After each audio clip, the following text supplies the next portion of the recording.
please.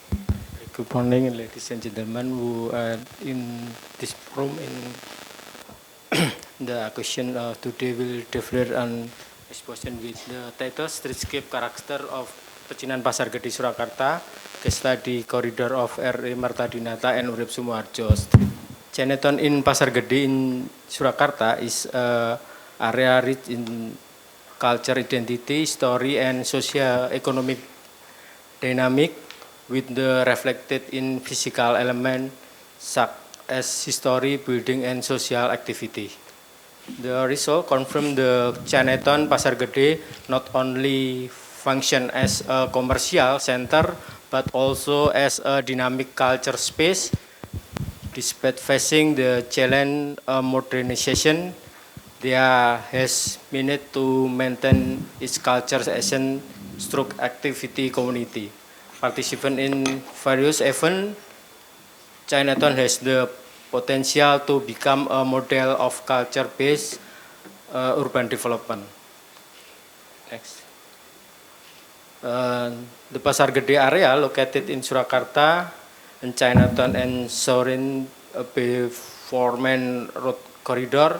This reset highlight to corridor Jalan Urip Sumoharjo and Jalan RE Martadinata, with the center of various city festival.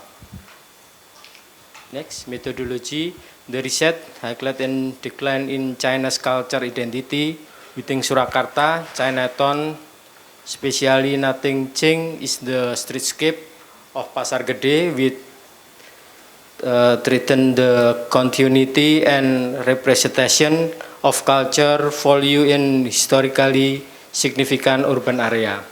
The study focused on the Chinatown area of Pasar Gede in Surakarta. Next, framework in this paper, the issue address is the reset in the relate to the characteristic of the streetscape in the Chinatown area of Surakarta. The evolving streetscape of Pasar Gede is observed to reflect a gradual decline in the present and visibility of China's culture identity with Surakarta history Chinatown corridor. This phenomenon raises concern about the continuity and representation on culture value in urban space with strong history significant. Informal interview, history event festival, yaitu interview with seven informant relevant insight into traditional celebration in Surakarta, Chinatown, including Christmas, New Year, Chinese Year, Ramadan, and Waisak. Event festival management, the interview examine festival management, local community, role stakeholder, coordination, and urban adaptation with observation during festival and daily life. Challenge factor, challenge include in decline of cultural element, change building function and urban demand, effective Chinatown identity, data triangulation, asset Pasar Gede storage representation. Architecture behavioral in visual observation. Pasar Gede found in 1927 by architect Thomas Carsten is the old large traditional market in the city and serve as a center of culture interaction between Javanese, Chinese, and colonial, with elements such as Chinese shop houses, Tin Koksi Temple, and the River Pepe public space that support various cultural expression, include Gerbek Sudiro and Chinese New Year celebration in its strategic location close to the place and most strengthen the social fabric among the diverse community. The Pasar Gede complex consistent to the part Pasar Gede Barat with self-food and cafe shop, and Pasar Gede Timur with provide basic good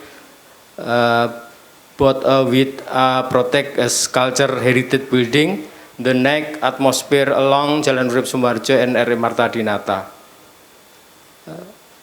Land with lantern and various shops create a lively urban environment, especially after dark, making the area lively and interesting place for visitors. The modernization in Pasar Gede has changed the visual identity of Chinatown, especially on Jalan R. Martadinata. Building facade now use modern material, ACP, aluminum composite panel and reflection glass. Many buildings have lost the origin character, although the function as shop houses remains. The city festival as a driver of the emergence of Chinatown, celebration in Pasar Gede, Chinatown, Surakarta, such as Imlek, Gerbek Sudiro, Ramadan, Waisak, Christmas and New Year, important for the identity of the neighborhood, as celebration create unique change and the heavily involved the community Gerbek Sudiro. We start a simple parade is no major cultural event as well as strengthening share memories. It also support the blending of Java and Chinese culture. Excuse me, you have 2 more minutes. Yeah. Spatial function shift due to day and night activity dynamic. A conclusion, the visual quality of Chinatown in Pasar Gede today shows significant change in the urban landscape, where many traditional architectural elements have been lost or altered, while iconic buildings such as Pasar Gede and the Fruit Market have returned the form and culture value. Many in the surrounding structure have lost China's architectural character. The visual quality of Chinatown Pasar Gede today show significant change in the urban landscape, where many traditional architectural elements have been lost or altered, while iconic buildings such as Pasar Gede and the Fruit Market have returned from the culture value. Money and surrounding structure have lost their Chinese architectural character, resulting is lost the distinctive Chinatown atmosphere that one existed. In effort a review in the spirit and visual identity of Chinatown, City Festival play an important role. Events such as Gerbek Sudiro and China's New Year bring back vibrant culture expression through decoration, performance, and public participation. The celebration not only beauty in the streetscape, but also strengthen collection, memory, and culture pride, making festival a vital means to Pasar Gede Chinatown identity for local and visitor alike. Okay, thank you very much for your interesting presentation. And the fact of the Chinatown is very popular in every urban in the world. Even in Vietnam, we also have a very large Chinatown area. So I have a question for you: is as you know, the position of the Chinatown is very important, particularly in the transportation to access to develop with the develop of economics, and that is the key point of Chinatown, I think. So can you explain the relation between the connection between the Chinatown in this area, Pasar Gede, to the surrounding urban system? The connection between the Chinatown and the surrounding urban system. And is it has any different to another Chinatown in the world, particularly in Asian countries? Because the Chinatown maybe in Japan or Korea may be different with the Chinatown in Indonesia. So do you have any comparison for the differences? And another comment is, I think you say that you make some interviews, right? Interviews. So I don't know what is the question you ask for the participant and how many people you ask for your interviews, because we cannot just ask for 10 persons to give an inclusion, but I need you should take more than I think more, the quantity should be much more. Ya, di interview yang berapa orang yang di interview? 7. Dan siapa saja, mungkin dari unsur apa saja yang di interview? Penyelenggara event dan tokoh Cina di sana. Event organizer and then the Chinese. The organizer of the event and also the Chinese. Sorry, I don't understand. Sorry. He interviewed the event organizer for some event that celebrated in that street, and then also the Chinese. The Chinese. I think. Yes, I don't know one of the main point I want to ask him is the difference between the Chinatown in Indonesia compared with the other Chinatown communities in the world, is particularly in Southeast Asia, because as I know, you right here, there are many activities, and this include the how to say the influence of the China, Western, and even Islamic, right? Include many. It's quite complicated. Perbedaan Chinatown di Solo dengan Chinatown di tempat lain, di kota lain, atau mungkin di negara lain di Asia, mungkin bisa dijelaskan. Actually, that they are quite similar to compare to other Chinatown in Southeast Asia. But I don't know, probably they have special characteristics for that street, influenced by other culture, maybe local culture and something like that.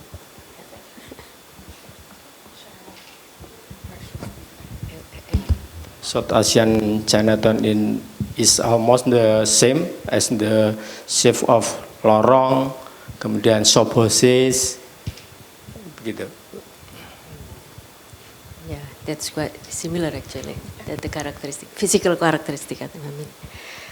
Dorothy, please. Sure.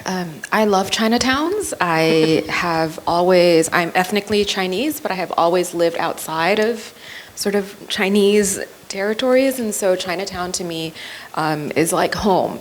And I think one of the very important things about Chinatowns as an ethnic enclave is that there are a lot of social connections and economic connections that make it work.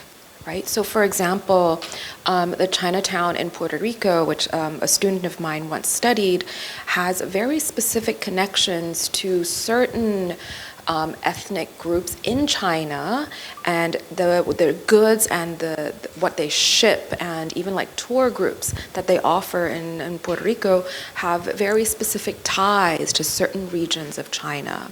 Southeast Asia, especially Indonesia, has a very particular kind of Chinese immigrant and Chinese culture that is distinct and different than other Chinatowns around the world. For example, in Johannesburg, Puerto Rico, or even in the United States, the social class is different. The way that they formed were different. And so I think your study is very important to contribute to a longer literature that only looks at Chinese enclaves that are much more recent, past 200 years, versus what I imagine in Southeast Asia has a much longer history of Chinese diasporic communities coming to Southeast Asia for a very long time. And I think it's the same in Vietnam as well as other parts of Malaysia. So I would love to see in your paper a little bit more of that history, that to see whether these Chinatowns in Indonesia that are probably much older than most Chinatowns in North America, what kind of connections and relationships do they have with local communities as well as their original diasporic communities in China, whether that is still valid. So that's one. You don't have to answer. This is just one question that I had when I was reading your paper because I think it's very important. The second thing about your paper that I liked was that I think you did a lot of very good work in arguing that the architecture kind of doesn't matter. The identity of the Chinatown here is about the festivals, it's about buying things, it's about commerce, and it's about a community that lives together. The architecture in some ways doesn't have a significance in the spatial practices that happen here. So in some ways, your conclusion contradicts your findings in some ways. And I wonder if you could talk a little bit more. I know the paper was very short, but I was wondering if you could talk, maybe not, it's not a real question, but I'd invite you to maybe reflect or think about whether architecture character is more important or the activities that happen is more important. And so as designers, how do we respond to that? You want to have a comment about Just the last question. Just the question. Okay, thank you very much, Dorothy. Saya Explain a bit. Yeah. The architectural has the Chinatown area of Pasar Gede architecturally has changed to a lot. One of the reason is because of modernization. The facade of the building has been replaced by the panel aluminum composite and glass wall. However, the culture carnival held in the area made the Chinatown area lively, especially of the Gerbek Sudiro event where Latin show character were installed in the area. Yeah, it's very much influenced with the local festivals. Okay, thank you very much.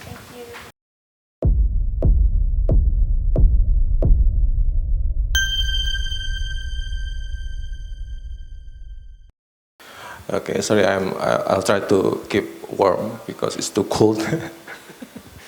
So I just stand here. Okay, Assalamualaikum warahmatullahi wabarakatuh. Good afternoon. Hello everyone. My name is ARDIANSYAH HIDAYATULLAH. Today I will talk about Selokan Mataram, water canal in Yogyakarta that's more than just infrastructure. It's a symbol of the people's strength and local identity.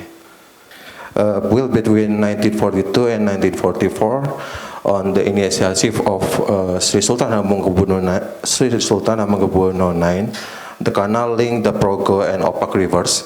It matched for parallel motif that one strategic irrigation, the second philosophical teaching from Sunan Kalijaga, and then improve farmer welfare, and crucially a nationalist effort to shield local people from Romusa forced labor. About the history, Selokan Mataram was built during the Japanese occupation from 1942 to 1944. It was an idea from Sri Sultan Hamengkubuwono IX. The canal had many goals to help with irrigation, teach traditional values, improve farmer lives, and protect people from being forced into labor by the Japanese. It's the transformation, changing function. At the first, the canal only helped farms. Later, it was also used for household water, small power turbines, and even fish farming. Now, Selokan Mataram is used for tourism too. Its role has changed a lot over time. About the land use, as areas around the canal grew, the land changed. Shops, small business, and a parking area were built along the canal. This change was caused by better access to roads and the growth of nearby universities. This is a cultural and visual identity of Selokan Mataram. Even with all this change, Selokan Mataram is more than a canal. It's part of Yogyakarta culture. Many believe it should be protected as a cultural heritage site because it shows how a leader in the past care for their people. This is This is our research method. Our research use a qualitative method, meaning we observe and analyze directly. We use something called a typomorphological approach. That means we look at the shape of the building and the land along the canal and how they have changed over time. The canal as a landmark, Selokan Mataram is one of the most important landmark in Yogyakarta. It stretches over 30 kilometers, crossing many parts of the city and the connecting different area. What is typomorphology? This approach studies building types, pattern of growth, and how they adapt over time. We use this to understand the canal and its surrounding. This is a building pattern. We found three kinds of building arrangement along the canal. The first is a building, it's in neat rows. The second, mixed use and messy clusters. And the last area with bridge and mixed materials.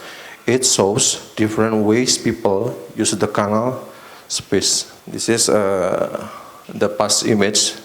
We can imagine it, the past condition. The material is also built by sand or soil. The canal was first built with natural stone and strong foundation. Now many parts are covered with concrete to make them stronger and easier to maintain. About the open space, a small building appear. Green open space near the canal becomes smaller. In some areas, people cannot even see the canal anymore because shops block the views. This is a morphological studies about three timelines. We divide the canal history into the three periods. The first is 1944, built during Japanese occupation. Then during 1945 until 1990s, used mainly for farming. And 1990s until today, surrounded by homes, shops, and schools. Excuse me, you have 2 minutes left. Okay. The impact, there are good and bad impact. The goods, more jobs and more services. The bad farmland is lost, the canal gets polluted, and the farmer feels less connected to it. This is the image of space change. We study different parts of the canal. Some have organized building, some are very busy and full. Bridges are not just crossing, but places where people gather. As you know, the canal is more than just a water channel. People build cafes and a park nearby. It has become a public space. The today fact, even though the canal important is over 31 kilometers until 6 meters wide, and still helps irrigate more than 15 hectares of land. Problems ahead, that's the condition right now. Have highway roads. There are some threats.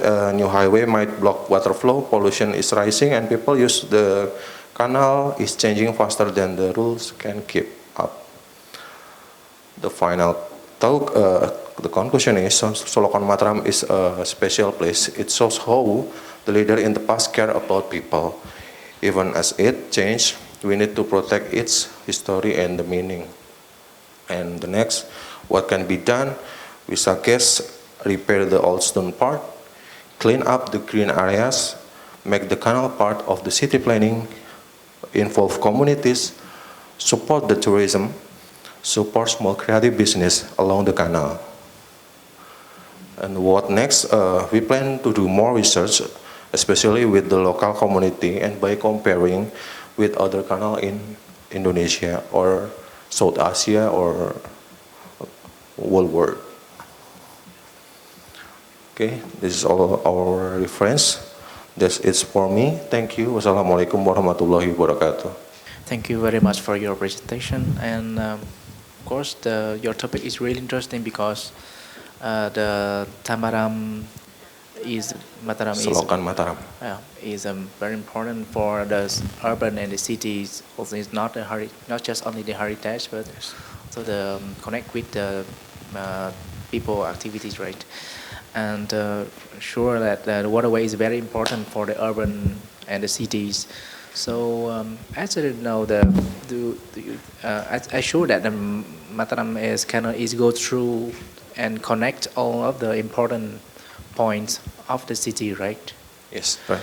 And I know can I consider it's like a backbone or a system, a main system to give great influence to the development of the cities.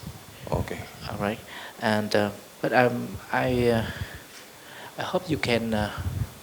My comment is to develop your paper quality is, if possible, you can add the map or the diagram to show the structure, the formation of the canals, and the connection to the important points like all the landmarks or something. Right? It's better for the people to understand the structure of the canals. And one other thing is, wait a minute. I think you should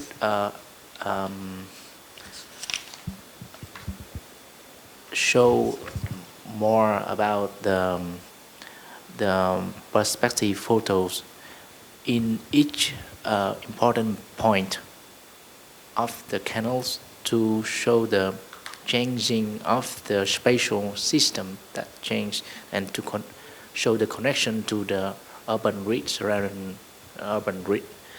And one question is, how does the canal work in this current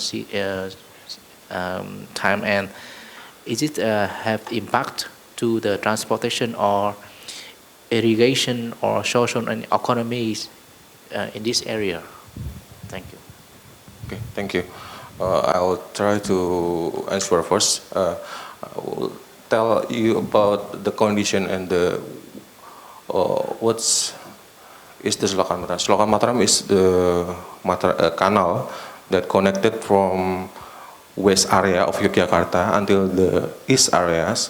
It's if I'll talk about the point, it's too much point, but it's divided in south and north and south areas. But I can explain about the Selokan Mataram can be divided three areas. In the west areas, it's still natural land use, with mostly used by irrigation. In the middle area, it's more complicated, and maybe the density is too much. Then the east area is a combination from the west area in the middle, but it's not too complex, not too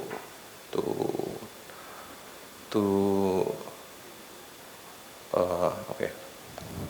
Tidak terlalu padat tuh, not too very dense. Yeah. It's divided.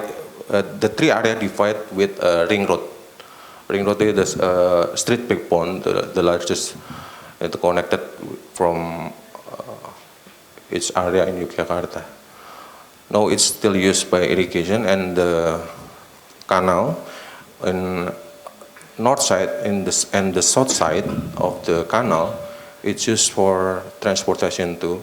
That I think it will be be positively to connecting other area, all of areas of. That's it.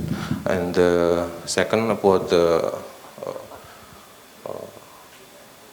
maps, right? I'll try to complete it.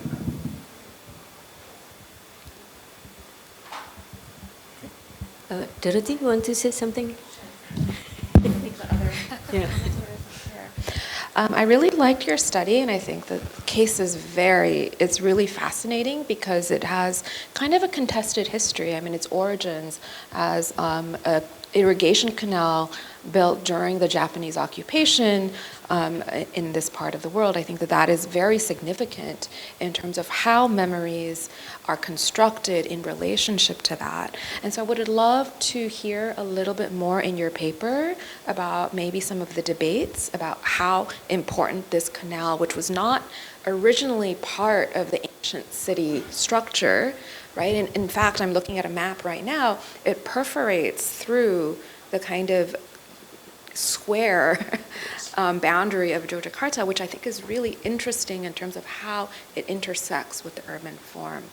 As a way to start thinking about heritage and memories, though, I think different than buildings, infrastructure is different. Because I think what Kang you were getting to is that it's functional, right? Infrastructure has a function. And we have to ask a question about when we think of infrastructure as heritage, if it doesn't function the way it was before, is that still authentic? Because the structure itself is not important. It's what the service or the utility of it is that is more important as a critical part of the city. And so I was wondering if you could talk a little bit about that, more than just the land use changes around the canal. Could you talk, and you mentioned it's still used for irrigation, but to what extent has it added new functions or lost some functions of its original design? And how do we think about that as a piece of heritage, as something that is important to everyday kind of life? Okay, thank you, Ms. Dorothy. I was trying to divide this research to another studies because Selokan Mataram have many kind we should research point by point because about the history, identity is about with we need to have a questionnaire to all the people. But in a few interviews from its people in this area, they they don't know about the history of the Selokan Matarams. That's so why the urgency of this study. I need to understand completely or comprehensive studies. So that's in the next studies I'll try to fix it. That's very interesting that people don't know about the history. Yes. Actually, I think that that is a really interesting, I think when we look at memories, there's often contradicting memories, memories that don't match, memories that don't exist or have been erased and only exist in the archives or in books. And I think that, I mean, if your project is about, how does this create an identity for the people here, it would be important to perhaps start being even a little bit more critical of what those memories are and who constructs those memories. So I come from a country in Singapore constructs its own memories. It erases memories like no one's business. And a lot of memories are completely lost. But that's a political project.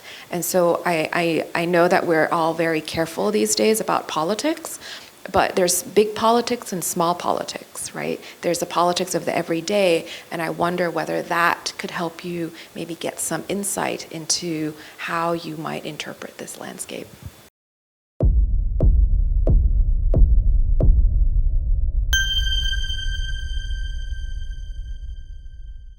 Okay, good afternoon, everyone. Thanks for the time and opportunity. I am Chani from Bali. So today I would like to present my recent paper entitled Small Furniture, Big Impact, the Role of Compact Design in Preserving Cultural Identity within Hanoi. So Hanoi Old Quarter is one of Vietnamese oldest urban area.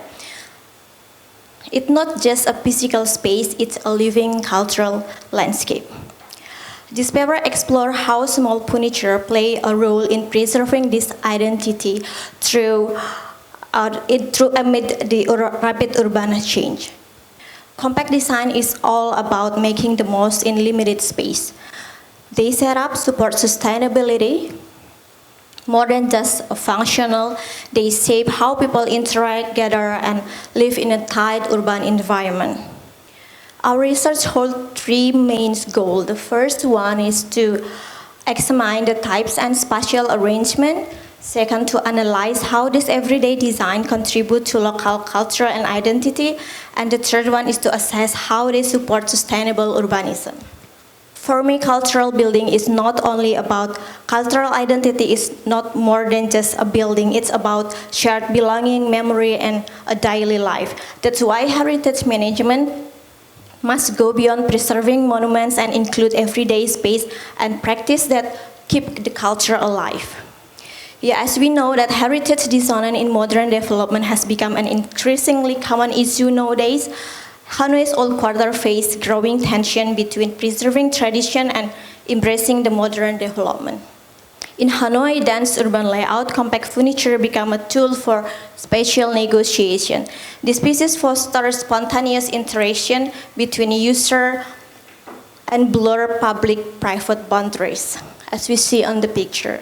The traditional design in Hanoi Old Quarter isn't frozen in the past, it evolved. I see that local shape daily showing strong participation. This creates a hybrid form of preservation where tradition survives through adaptation, not only replication. This research methodology divided into three parts. The first one we use is qualitative case study method, combining field observation, interview, and photo documentation to analyze cultural and spatial patterns. Data was gathered through direct observation, interview, and photo documentation. I see that small furniture in Hanoi, like in plastic, serves so many rules. Plastic still dominates for mobility and cost-effective, while wooden pieces are used in family cafe for cultural appeal. These items are more than just tools, they shape everyday life and local identity. Compact furnitures balance the form, function, and flexibility. It's lightweight, stackable, and multi-used. Material here play a really significant role.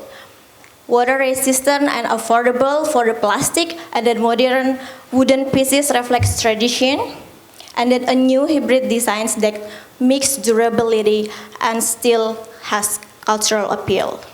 In narrow alloys, there are two common strategic layouts. The first one is the linear formation lineup, and the cluster setup creates cozy corner for groups. Items hang up on the wall like the picture there to keep space flexible and ready for daily change. Compact furniture blends seamlessly into historic urban layout. Arrangements follow pedestrian flow, shifting natural with daily rhythms.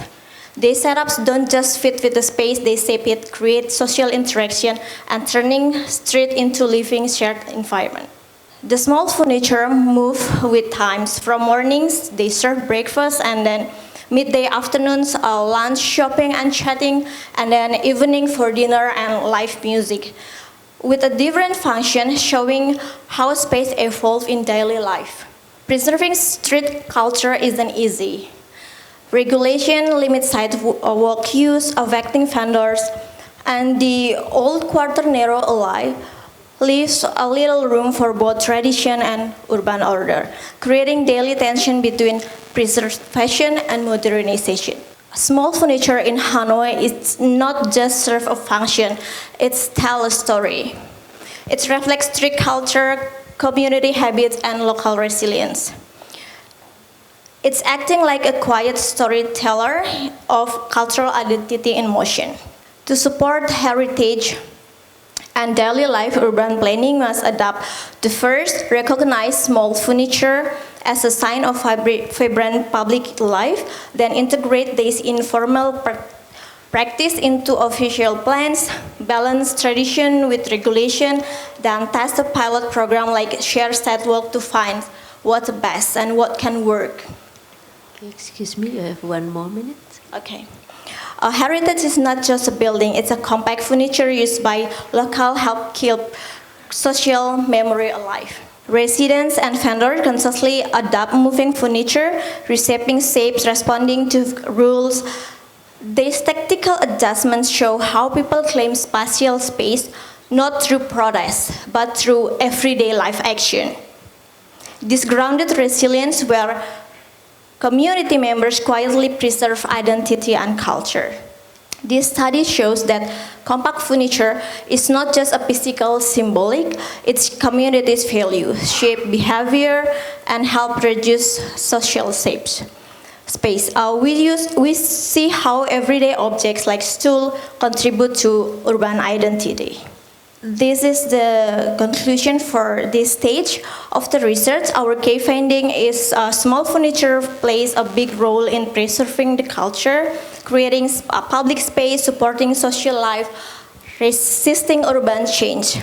Practically, this offers insight for planners and designers to integrate informal elements into city design.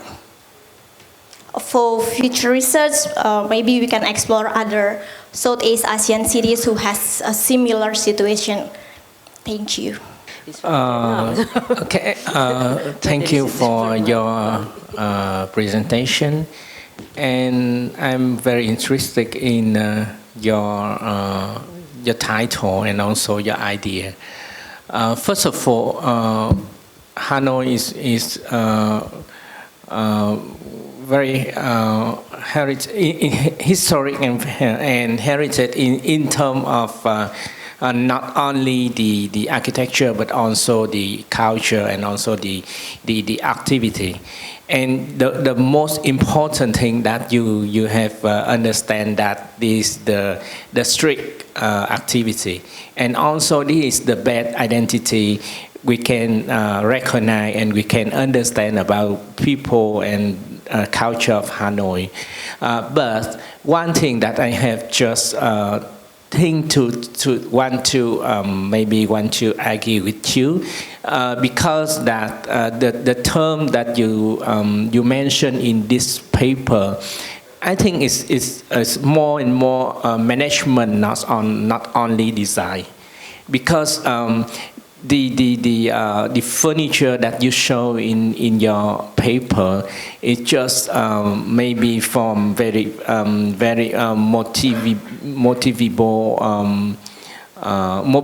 mobility, plastic table and chair just for vendor activity. It's not correctly the furniture design. Furniture design or street design in Hanoi is not only that. We can show us how they design the pavement, how they design a small scape in front of the housing, and also maybe the title or maybe the design of the name tag of the street, etc. But I think the activity that must be designed and also must be well managed, so that your maybe your recognize and also your result is very nice, and we can use it to further discussion and maybe for further make the comparison between the street, and you can see that we can make the comparison to understand how city identity, not only Hanoi but also in Indonesian city or maybe Ho Chi Minh City in Vietnam. We have some kind of different identity for streetscape. So I think it's very good paper, very good research for the beginning to understand more and more the identity of the city. And just one question for you that I think that you have been in Hanoi. Yeah. I've been there. And I think you are very interesting in Hanoi, so that you will use it for this. And I just have a small question that do you know when they design the streetscape in the own culture. Do you know the most important? They just focus on what the most important. Do you know? Okay. Thank you so much for just for maybe for simple, easy understand about the city. Okay. First, thank you very much for the input, and about the. I really 100% like agree with your input and feedback to incorporate with more detailed information about the furniture, because it's only the plastic one, and I will to incorporate with those things in the future step of this research. And I actually honestly don't really knowing the historical things, and I'm really interested in this part, because I'm really interested to continuing this research, since it's really I don't see this kind of things in other countries that I have visited, and for the really cultural things and the basic and when it started, I would love to learn about it later on. And when I'm reading this, I am actually having this kind of question, but since the time is really, it's classic, time is limited and everything, and I'm not searching into that detail. Yeah, I think you know that the difficult for the design, the streetscape here is it belongs to the user. Right? The user is very important, but the user here is not the only the local people, but also the tourism. So the design here, they must focus not only people, but also to you, to other people who come in Hanoi. So I think the most important in design here must focus to the user who go on the street, who enjoy the vendor and etc. So I think it's very important. Yeah, thank you very much. Yeah, I will divide the user for the street later. Thank you for your presentation. I really liked your paper as well. I think that you were quite provocative in the title, and I think the ambition of the project. I have a couple of suggestions, and then I'll go into a couple of questions. The first is, I think, Annette Kim, who is currently at the University of Southern California, she wrote a book called Sidewalk Cities, which is about Ho Chi Minh City. And she looks at the sidewalks of Saigon, and she basically maps the politics. And again, not big P politics, but literally what are the kinds of negotiations that different vendors have on that sidewalk, on this shared so-called public space. There are hidden kind of temporal changes, right? So the vendors in the morning negotiate with vendors in the afternoon. There's an unspoken rhythm of how they flow. And this is very much a really important part of Southeast Asian streets, because streets, not everywhere, but for the most part, have been sites of commerce, right? And the way that so the roads are not just for circulation, but they've always been a very important part of that public sphere and the space of commerce, which means that you grab as much space as you can to expand your business without regulations, right? But then it's not that there aren't any rules, there are.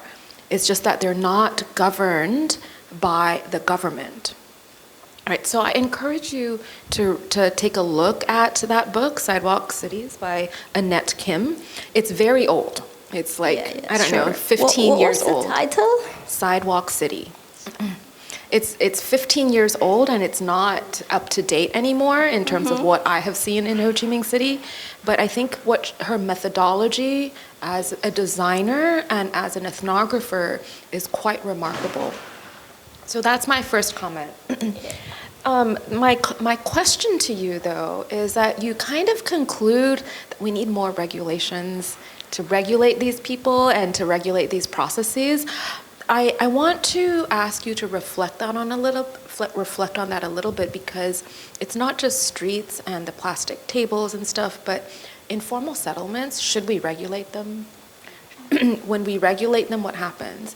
I'll tell you what happens. Singapore happens, and I don't know if I agree with everything Singapore has done to regulate their hawkers, to take them away from the street. And yes, the hawker centers are very vibrant, but because it doesn't occupy the city anymore, what you see in Singapore is this very sterile kind of street. It's only for cars, literally. Like, it's no longer for people, right? So I was wondering if you could reflect a little bit on what the role of either the planner or the designer is when we come to these kind of informal street activities, and how that might change the questions that you ask. Because I think that your empirical observations are wonderful. I think the conclusions maybe might need a different angle. Okay, first of all, thanks for the book recommendation. I definitely would grab that book. And if it comes to the regulation, I would say that absolutely we cannot just move them, or the first one we need to think is about the location where we can put the informal situation for the street vendor. And then the second one is, I think, I don't know, in my opinion, we need to create a regulation for the furniture, the street furniture itself, like the material, the design, and everything. Because like what I think, it's not only about preserving our culture, like we use the things that we used in the past, but we need to adapt with modern situation. So we need to kind of creating the kind of suggestion for the planner and the government or the decision maker to make a kind of furniture or material things that can adapt in a modern situation but still reflect with our culture and not leave it behind. I think that's it. Thank you very much.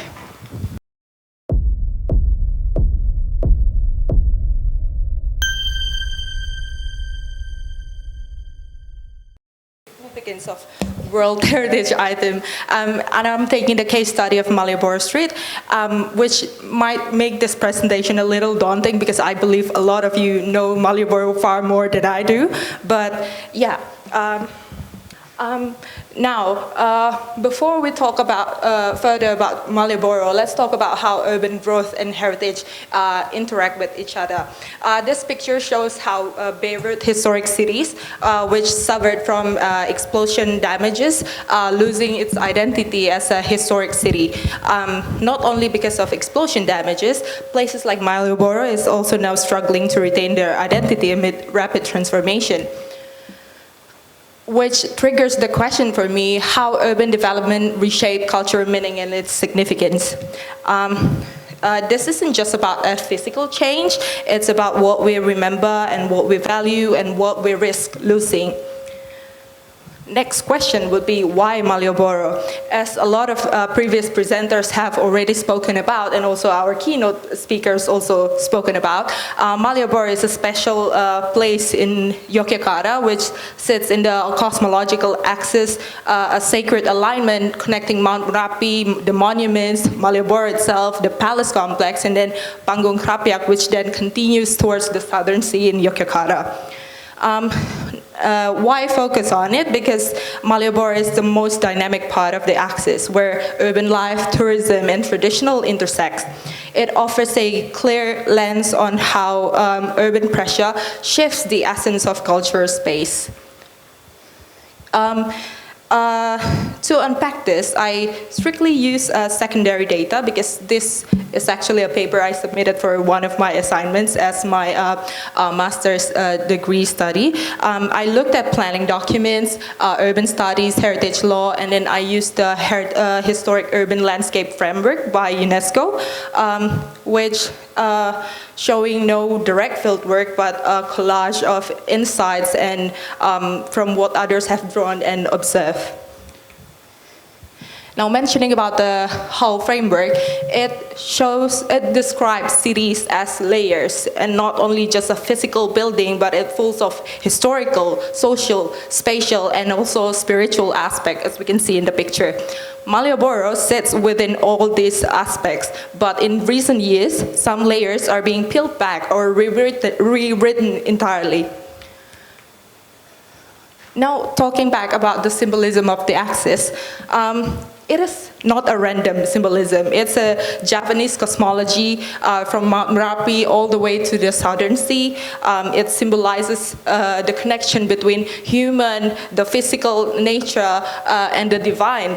And Malioboro sits right in the middle, and it acts as the civic and economic heart. Now, what's the problem in Malioboro? We can see here that commercialization and over-tourism takes over every single day. We can probably notice a lot of headlines like this, like tourist flocks to Yogyakarta. Maybe you as a Yogyakarta local people can notice this. Every long weekend there will be a traffic jam inside there. And is that the identity of Malioboro? The street becomes a sea of people, stalls and noises. Tourism that were once seasonal now dominates year-round, which alter space, the pace, and the meaning of the street. Now, if we look at the morphological maps of Malioboro, we can see how it transformed from a more traditional urban structure into a more contemporary settlement, which consists of a lot of contemporary buildings like malls, hotels, etc. It's also supported by the tourism-heavy zoning, which then shows how accommodation, amenities, attractions, all focus on how building a more packed tourism in Malioboro, which also contributes to the architectural integrity, which shows that more than 50% of the facades in Malioboro is actually altered or then changed by big branding, big advertisement, etc. And also, it creates visual fragmentation.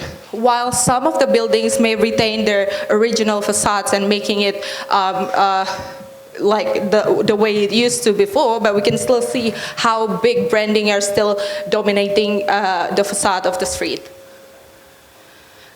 I also want to mention how informal culture is being displaced, how Malioboro used to be full of street vendors, local people showing their art and crafts. Now they're being shifted into a more rigid, formally state-owned places, which make Malioboro losing its spontaneity that once characterized the street. Now, some community perception that I retrieved from secondary data, it shows how locals actually express concerns. For them, taller buildings and uniform shops erase the uniqueness of Malioboro. They feel pride in the street's heritage and frustration at how modernity often ignores that emotional and historical connection.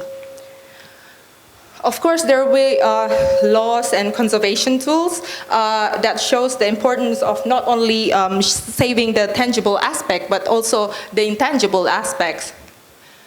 But in reality, we can see the data showing that 83% of building use in Malioboro is actually in relation to tourism instead of how the heritage is supposed to be.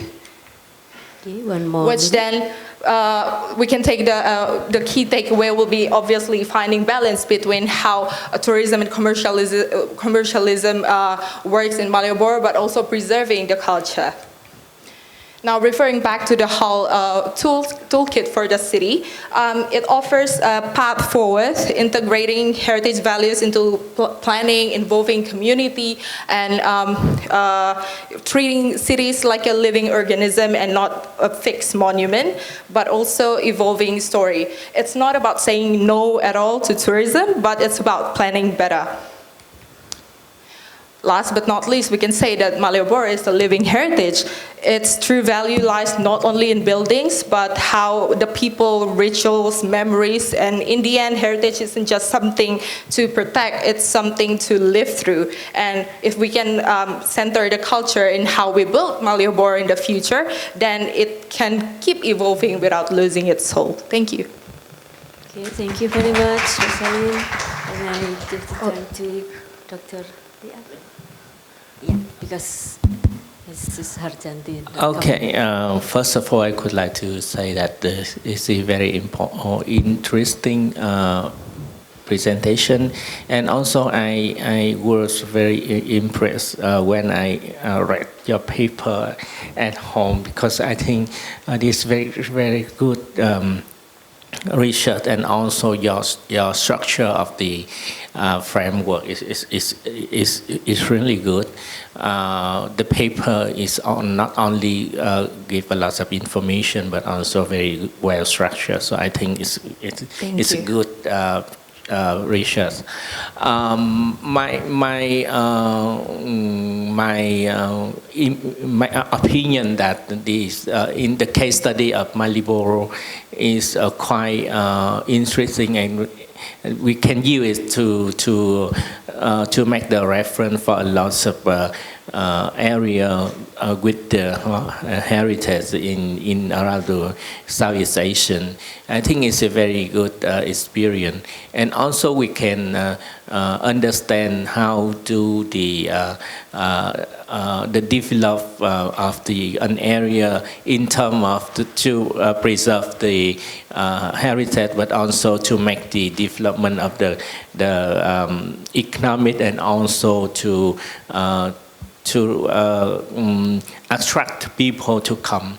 My question that in this area, if you in your paper you can have a lot of research, and also to collect the data. Yeah. So I could like to ask for how you can make the data from the tourism. And why you can add the data from the tourism to make the how to say, because a lot of how on the street may be in very good reservation, but when the tourists come, they change for the structure, or maybe they renovate for restaurant, for shop. Yeah. So how you can collect data to understand how the tourists they want to change the function of the house. So you know that. Maybe it's based on my personal experience, because I haven't really looked further into it. But based on my really personal experience, Malioboro shifts a lot. It used to be a street full of interaction between small vendors and then the shop owner, like the actual building shop owner, which they usually, the street vendor usually sell their stuff in front of the shop, the physical shop. But now the government decided to get rid of everything, put them into one designated buildings, and then it remains empty. So a couple of days ago, I walked into Malioboro with my friends, and then we wonder, oh my God, how different is this place now compared to what we used to experience back then.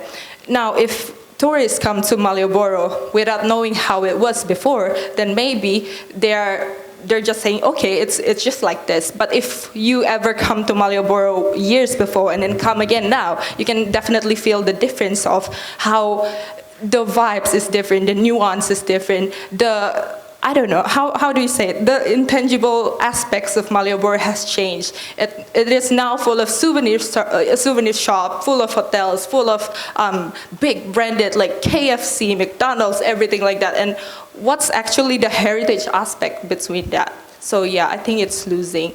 Yeah. Thank you for your really great paper. I'm impressed that you did a lot of this through secondary sources and not primary sources. And so now that you're here, I'm sure you're going to be doing a lot of that, right? Yeah, maybe. So I think I agree the paper was well structured, it was well sourced. I have a couple of questions that I maybe want to push back on a little bit. First of all, you use the UNESCO framework for historic urban landscapes, which I mean, it's a well-established framework.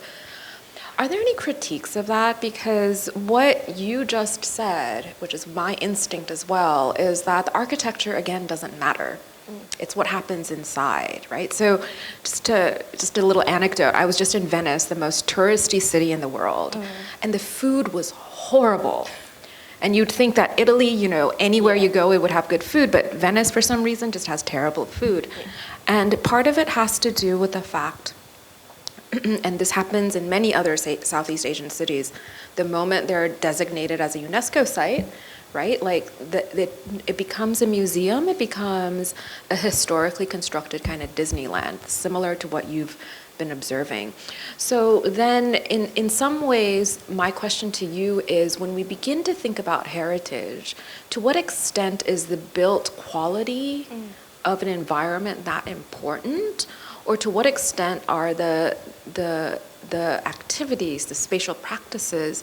I think I'm setting you up to agree with me, but you know, how do we think about these two aspects of it? Because most historic preservation, especially for those of us in the built environment disciplines, really only focus on the built elements, right? So how do we design or plan or think about heritage when both are important, and how do we keep it alive, or should we just give up? Okay. So again, this will be based on my personal opinion and wild thoughts back in my mind. I just noticed that physical buildings actually definitely affect a lot to the nuance of the place, to the vibes of the place, in a sense that when it's a place like Malioboro, you know, behind those like big branding, big advertisement, we have like those colonial facades, Japanese facades. Why don't we just bring that up instead of covering them with those big brandings and everything, and make the brand adjust themselves into the place? Like, for example, we have this colonial buildings. Don't put like stumble upon a KFC logo, big KFC logo into that, but instead make them adjust maybe their fonts or something like that, just like what they do in bigger city. I think they have Starbucks in Shanghai or something. This is just what intrigues my mind. And yeah, make them adjust to the place and not the place adjust to what we need in commercialism idea, I think. Yeah. But that's still an aesthetic kind of intervention, right? So I mean, a lot of historic districts around the world have regulations in terms of signage and fonts and things like that. But what I think is really wonderful about what you just argued is that in some ways, it doesn't matter if the historic like facade is not there anymore, because what used to make Malioboro interesting was the street vendors and the kind of life that created the vibe of the street rather than the architecture itself. Right, so I'm just sort of wondering, you know, this is a global problem with tourism as a rising form of economic development, and I just think that perhaps you don't have to answer now, but maybe think and ponder and reflect on that a bit. Thank you. But maybe also I think that also, like those kind of like branding they put, I don't know, this is again just a personal opinion of mine, it affects how people react into a space. Like, for example, if you put like such a big like Western branding inside of heritage sites that full of culture and local aspects, they will start act like, oh, I'm not in a special place. I'm just in a mall. I'll just act like someone who visited a mall instead of ponder and okay, they have this cultural building, they have this, they have that. Maybe maybe that's I don't know. Yeah. Thank you. Okay, then we saw. Okay. Thank